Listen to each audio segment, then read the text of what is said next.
আয়েশা, বিয়ের আগে তোরে কিন্তু আমি 3বার স্বপ্নে দেখছিলাম। বড্ড খুশি হয়ে গেলেন আয়েশা। এরপরে বললেন, 3বার স্বপ্ন দেখার পরে তোমার ব্যাপারে মনের মধ্যে কেমন কেমন যেন ভালো লাগে। তারপরে একটা ছোট্ট কাগজের মধ্যে, জান্নাতি কাগজ, রেশমি কাপড়ের মধ্যে তোমার চেহারাটা এনে জিব্রাইল বললেন, দেখেন নবী কেমন লাগে। আমি কইলাম, ভালো লাগে। কার মেয়ে? আপনার বন্ধু আবু বকরের মেয়ে। বিয়ে করবেন নাকি? বিশ্বনবী বললেন, ও জিব্রাইল, তুমি যদি ঘটক হও, আল্লাহ যদি হয় কাজী, আমি মোহাম্মদ বিয়েতে রাজি। বিয়ে হয়ে গেল, কিন্তু ঘরে দামি ফার্নিচার নাই, টাকা পয়সাও তেমন নাই, কিন্তু আছে খালি সুখ।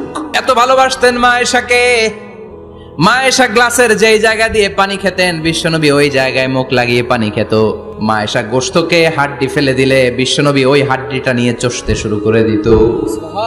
এক বালতি থেকে পানি নিয়ে দুইজনে গোসল করত। আবার বিশ্বনবীর সাথে সাথে মাঝে মাঝে বায়না ধরতো, মাঝে মাঝে রাগও করত। বিশ্বনবী বলেন, আয়েশা, কখন তুমি রাগ করো, কখন তুমি আমারে ভালোবাসো আমি বুঝি। মা আয়েশা বললেন, কেমনে বোঝেন? বিশ্বনবী বললেন, যখন তুমি রাগ করো তখন নামাজের পরে দোয়ার মধ্যে বলো, ও ইব্রাহিম আলাইহিস সালামের আল্লাহ, আপনি আমার উপর দয়া করেন। তার মানে তুমি রাগ করে আছো, আমার নাম নাও নাই। আর যখন আমার উপর খুশি থাকো, নামাজের পরে দোয়াতে বলো, মুহাম্মদ সাল্লাল্লাহু আলাইহি ওয়াসাল্লামের আল্লাহ, আপনি আমাদের উপর রহমত করেন। তার মানে খুশির সময় তুমি আমার নাম নাও, রেগে গেলে অন্য নবী দেয়া দোয়া সাইরা দাও, রেগে গেলে আমার নামটা নাও না। মা আয়েশা বলে, নবী গো, আমি তো শুধু নামটাই মুখ দিয়ে নেই না, কিন্তু কলিজা থেকে তো আপনারে বাদ দিতে পারি না।